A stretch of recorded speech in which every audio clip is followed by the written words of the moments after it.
Salut les amis, moi c'est Gary Babel Dassi, je suis ingénieur biomédical de formation, je suis également entrepreneur. Ici sur cette chaîne, je te parle de business, je te parle d'entrepreneuriat, je te parle aussi de tech, surtout des technologies relatives à la santé.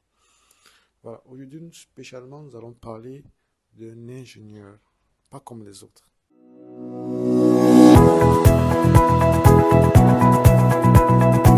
Voilà, pour être beaucoup plus précis, aujourd'hui nous allons parler de Maxwell Chitokopotso. Je suis désolé si je ne prononce pas très bien son nom. Vous deviez certainement avoir eu à entendre ce nom quelque part ou voir des vidéos sur Facebook ou sur les réseaux sociaux quelconques. Voilà, aujourd'hui, nous allons parler de Maxwell Chikoputso, qui est un Zimbabwéen né en 1980. Aujourd'hui, il est il doit avoir il est dans la quarantaine. Il est dans la quarantaine. Nous allons parler de lui parce que c'est un cas qui peut inspirer beaucoup de jeunes ingénieurs ou beaucoup de personnes qui aspirent à faire dans la tech spécialement. Nous avons fait un monsieur qui a fait ses études du primaire jusqu'au collège et puis s'est arrêté, je crois en classe de cinquième ou quatrième, s'est arrêté. Il justifie cet arrêt d'études du fait que ses parents n'avaient pas les finances nécessaires pour qu'il poursuive ses études. Mais par contre, le gars ne s'est pas arrêté là, le gars a continué de procéder ses études depuis le chez lui. Il a fait ce qu'on appelle le self-learning. Et aujourd'hui, le gars a pu mettre sur pied des inventions qui aujourd'hui euh, remet en question beaucoup de lois de la physique. D'ailleurs, dans cette vidéo, nous allons parler de quelques-uns de ces inventions qui risquent refaire le monde, qui risquent de refaire beaucoup, agir sur notre mode de vie. Je vous dis, le gars est un génie. C'est un génie pur et simple. Il n'a pas eu besoin de faire tous ces études d'ingénierie, étudier toutes ces choses de physique depuis l'université. Le gars a fait son self-learning et il a pu mettre sur pied toutes ces inventions. Voilà. Bon, petit disclaimer, je n'encourage pas des personnes à aussi arrêter les études et se mettre à travailler depuis chez eux. Non, non. Surtout l'école est très importante. Moi, je peux vous le confirmer, l'école est très importante. Mais voilà, des cas comme ce monsieur sont très rares. Mais c'est beaucoup de travail. Moi, je crois que le gars, depuis chez lui, il a beaucoup bossé, il a beaucoup travaillé. Parce que de nos jours, tout est disponible sur Internet. Tout est dans les livres. Voilà, il faut juste lire et apprendre de tout. Voilà, nous allons essayer de parler essayer d'explorer certaines des inventions de ce monsieur qui risque de révolutionner franchement le monde. Franchement le monde. Et remettre et développer surtout notre esprit de critique parce que avec ce monsieur, j'ai compris qu'il est très important de développer son esprit de critique. Voilà, parce qu'il faut toujours essayer, pas de tout accepter, il faut toujours essayer de mettre parfois certains principes qui ont été établis comme des vérités depuis des décennies un peu en cause. Il faut parfois les mettre en cause. Voilà, parce qu'en faisant cela, vous allez développer peut-être des alternatives ou des façons de penser qui peuvent améliorer le système de vie dans le monde, qui peuvent impacter le monde, comme ce que ce monsieur a essayé de faire. Voilà, parce que quand vous écoutez ces interviews, le monsieur, chaque fois, dit, il a eu des révélations de Dieu. Il mentionne toujours le nom de Dieu quelque part. Il dit, pour lui, la spiritualité et la science se sont reliés. Ils fonctionnent ensemble. De ce fait, il veut lui faire comprendre que il a eu des révélations, il a eu Dieu l'a parlé et voilà. Du coup, il a eu ses idées de faire ses inventions qui vont révolutionner. Bon, disons que on va un peu croire à cela, mais bon, restons quand même avec notre esprit de scientifique. Bon, on va pas toujours impliquer Dieu, mais moi je crois que le gars a franchement bossé. Voilà, nous allons ça plus tarder. Je vais prendre un cas de ces inventions que je pense que c'est ouf, quoi. où ça va franchement révolutionner beaucoup de choses dans le monde. Voilà, je vais vous parler de l'une des inventions qui particulièrement, cela va franchement révolutionner le monde de l'énergie. Il a inventé un appareil qui se sert de la radiofréquence présente dans l'air, qui est présente dans l'environnement pour créer de l'énergie électrique qui vont alimenter les appareils électroniques. Parce que vous savez que les appareils électroniques fonctionnent avec l'énergie électrique. Là, c'est connu, c'est comme ça. Un appareil électronique sans énergie électrique ne peut pas fonctionner. Mais le gars a pu mettre sur pied un appareil il a appelé le Microsonic Energy Device. Voilà.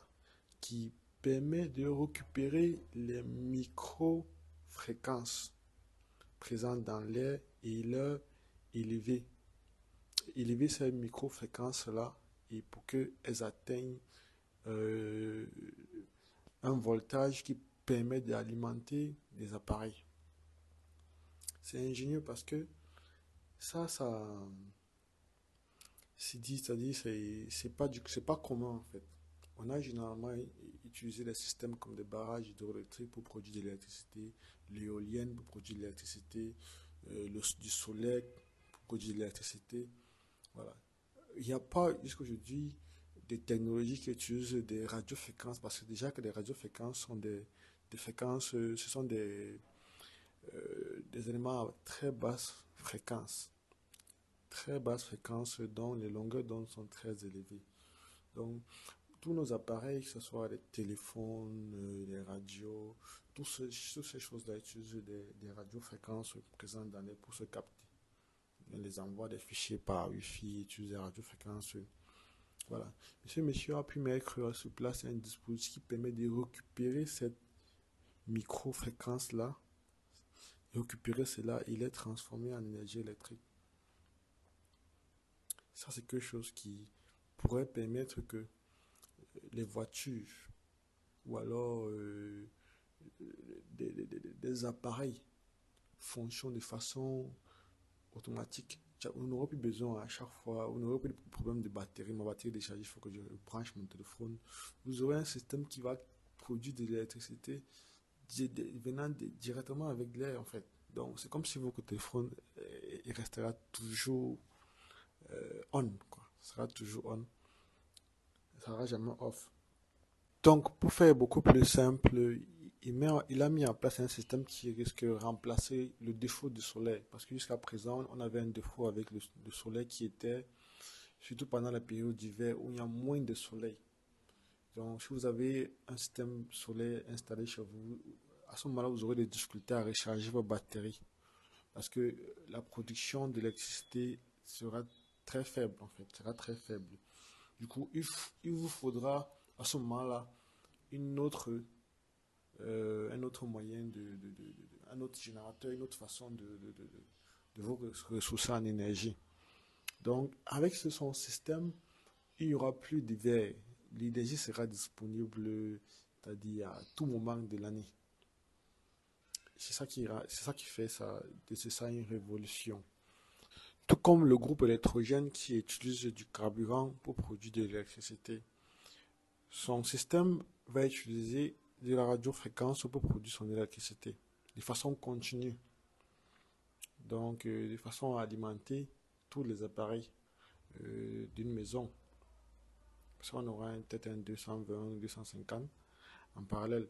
L'une des choses qui m'ont également marqué, c'est que quand vous écoutez le monsieur, il a essayé de breveter son invention, mais ils ont fait des études, les Américains ont fait des études, ils se sont rendus compte que c'était réellement une invention, mais que cette invention allait contre les lois de la physique.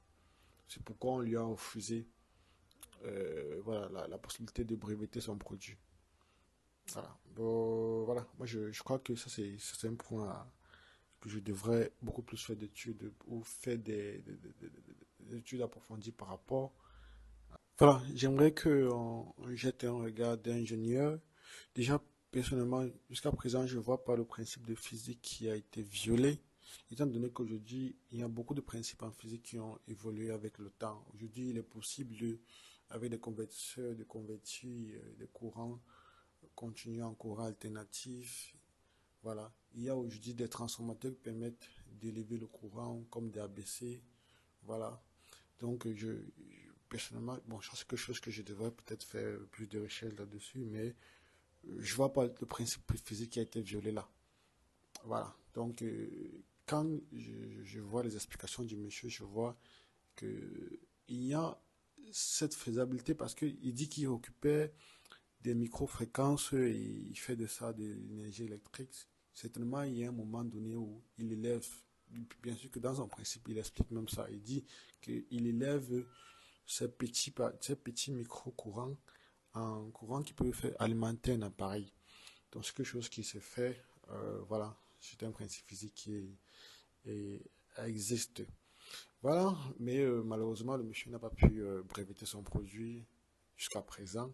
Mais par contre, il explique qu'il a fait ce qu'on appelle le trade secret. Trade secret, c'est une possibilité qui est donnée aux compagnies voilà, de faire une invention et de la conserver secrètement, un peu comme ce que Coca-Cola a fait avec sa recette sa recette sa recette Coca-Cola, c'est conservé. Ouais. Donc, il dit qu'il a pris certains euh, composants de son appareil et il a pu faire un trade secret là-dessus. Donc, un secret commercial, je crois qu'en français, ça s'appelle un secret commercial. Donc, c'est aussi une façon de protéger son invention. C'est aussi une propriété intellectuelle. Voilà. En tout cas, nous revenons plus en profondeur peut-être dans les prochaines vidéos. Déjà, si vous avez aimé cette vidéo, n'hésitez pas de mettre un commentaire en dessous et de liker la vidéo, même si, en tout cas, nous sommes, moi je suis prêt à recevoir des critiques. Et donc, si vous critiquez aussi la vidéo, mettez un commentaire. Et voilà, si, en tout cas, si la vidéo vous a plu, abonnez-vous et voilà. Je ferai beaucoup plus ce type de contenu dans le futur, si cela vous intéresse. Merci. Ciao.